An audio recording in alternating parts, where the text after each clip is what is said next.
Kalau dulu publik terbiasa lihat pejabat sibuk klarifikasi, sekarang kita mulai lihat sesuatu yang beda.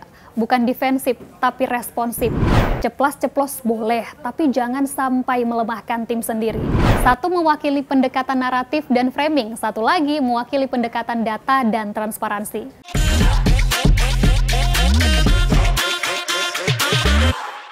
Lagi-lagi kabar soal Menteri Keuangan Purbaya Yudi Sadewa mewarnai dunia pemberitaan.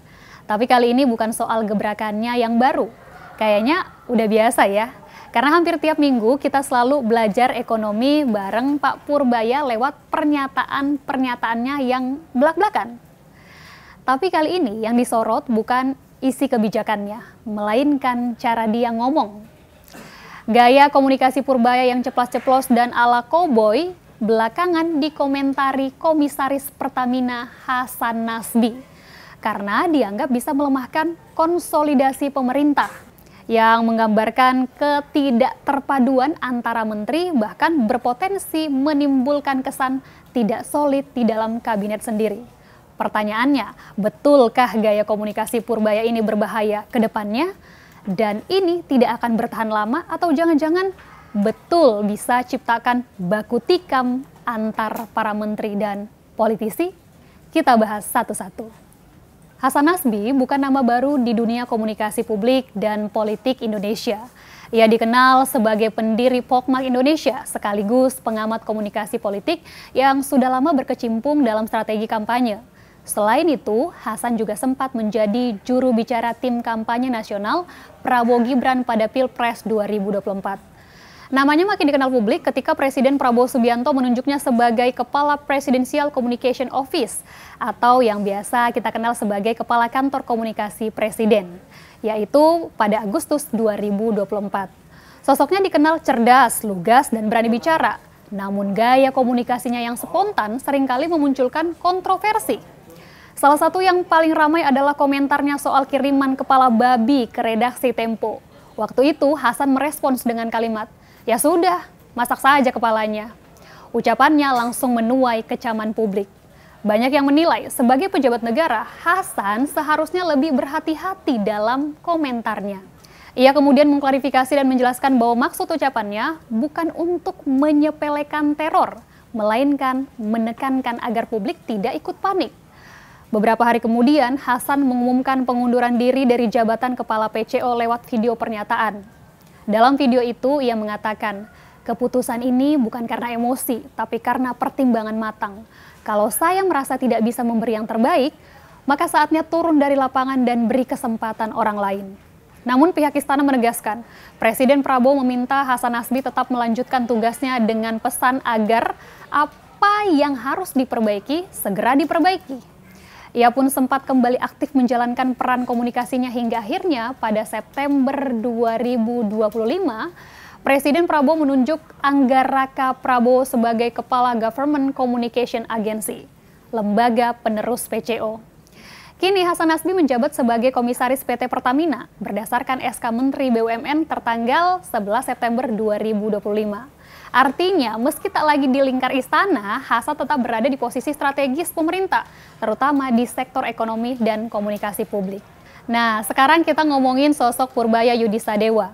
Udah nggak asing juga lah ya. Kehadirannya di kabinet sempat jadi sorotan besar. Awalnya, publik banyak yang nyinyir, gaya komunikasinya ceplas-ceplos, santai, dan dianggap terlalu koboi untuk ukuran seorang Menteri Keuangan. Sampai muncul komentar, "Kok selevel menteri ngomongnya begini sih?" Tapi ternyata makin kesini justru gaya itu yang bikin dia stand out. Purbaya seakan berhasil mematahkan persepsi awal publik soal dirinya. Ia gaspol soal penyelamatan ekonomi yang lagi lesu, berani buat gebrakan pro rakyat dan berani ngomong apa adanya. Sesuatu yang jarang kita lihat di pejabat ekonomi. Tentu aja, selalu ada dua sisi. Beberapa ekonom menilai gaya bicara yang terlalu spontan bisa beresiko. Ekonom senior bilang, Purbaya punya kapasitas akademik yang kuat, tapi gaya komunikasinya perlu digeser ke arah techno statement, lebih teknis dan jelas. Tapi ya, belakangan ini Purbaya mulai adaptif.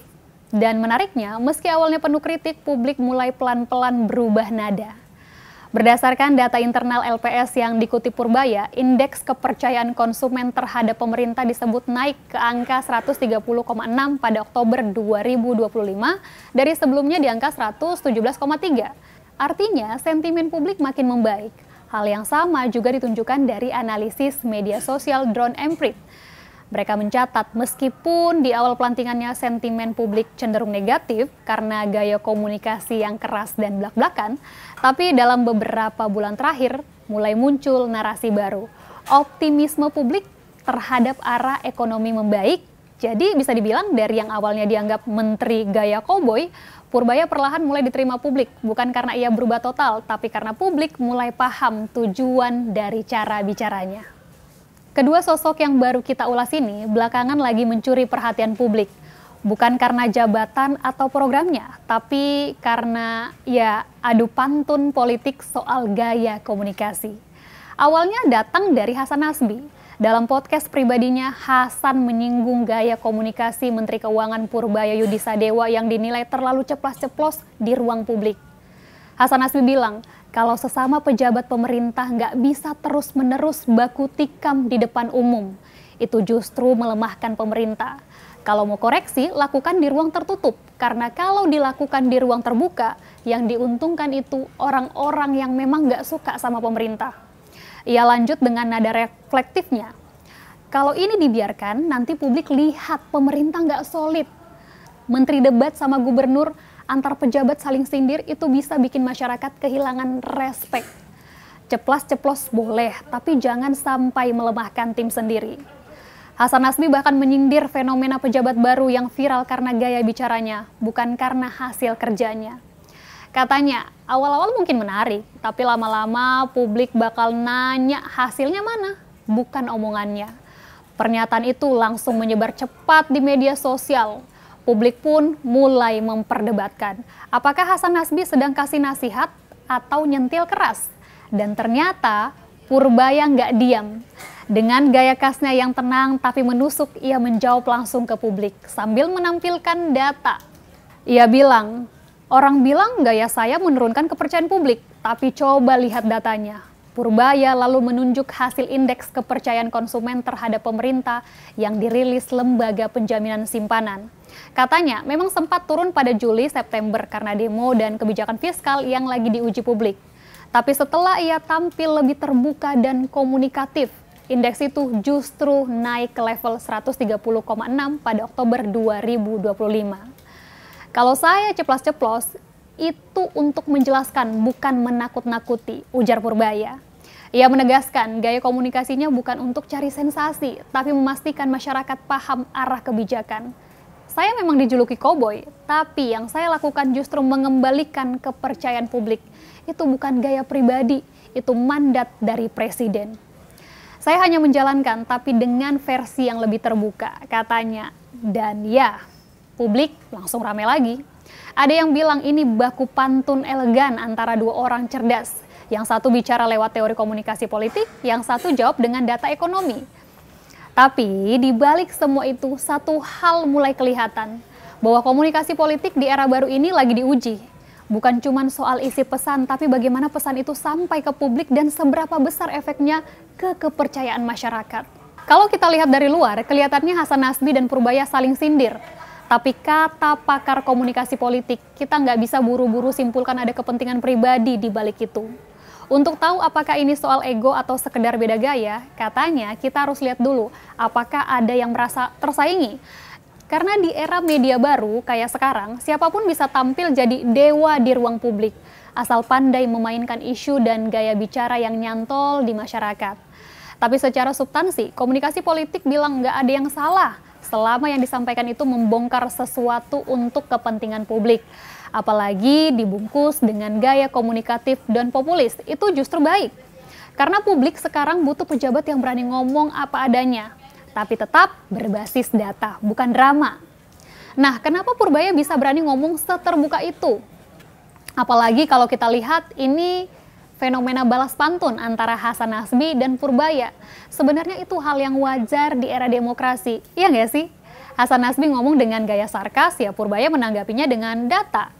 plus sedikit sloro khas koboi. Dan lucunya, publik langsung tahu siapa yang dimaksud kalimat orang itu yang keluar dari mulut Purbaya langsung. Jadi ini juga semacam inside joke di media sosial. Kayak duel tapi elegan.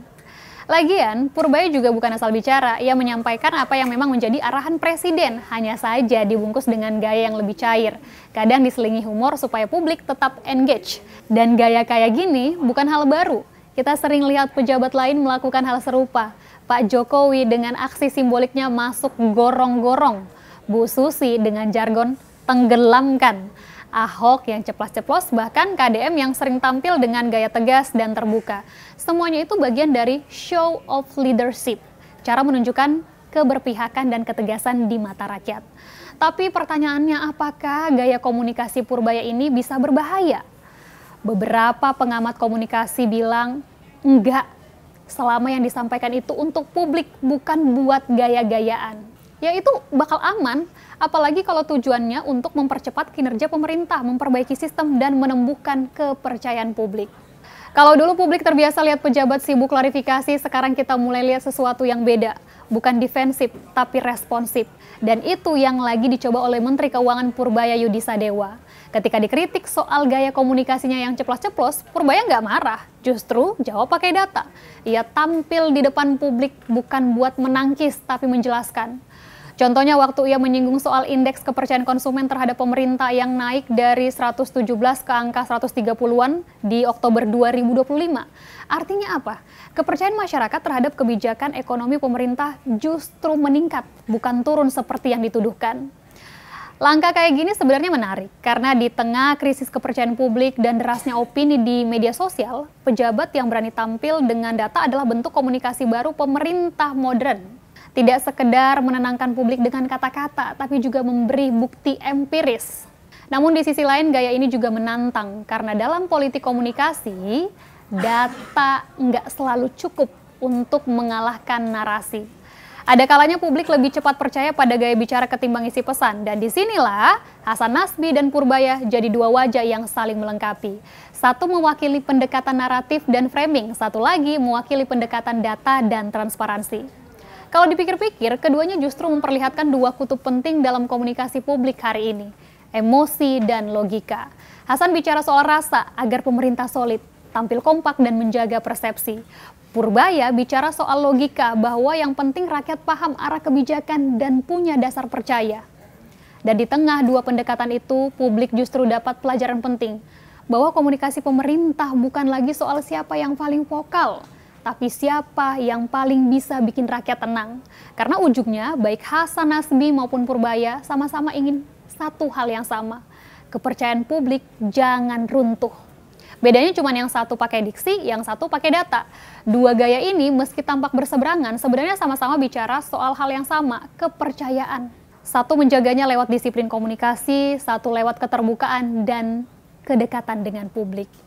Jadi sekarang pertanyaannya, antara Hasan Nasbi dan Purbaya, siapa yang sebenarnya paling tepat dalam berkomunikasi di ruang publik? Yang hati-hati demi jaga citra atau yang ceplas-ceplos demi buka transparansi? Menurut kamu, siapa yang lebih didengar publik hari ini?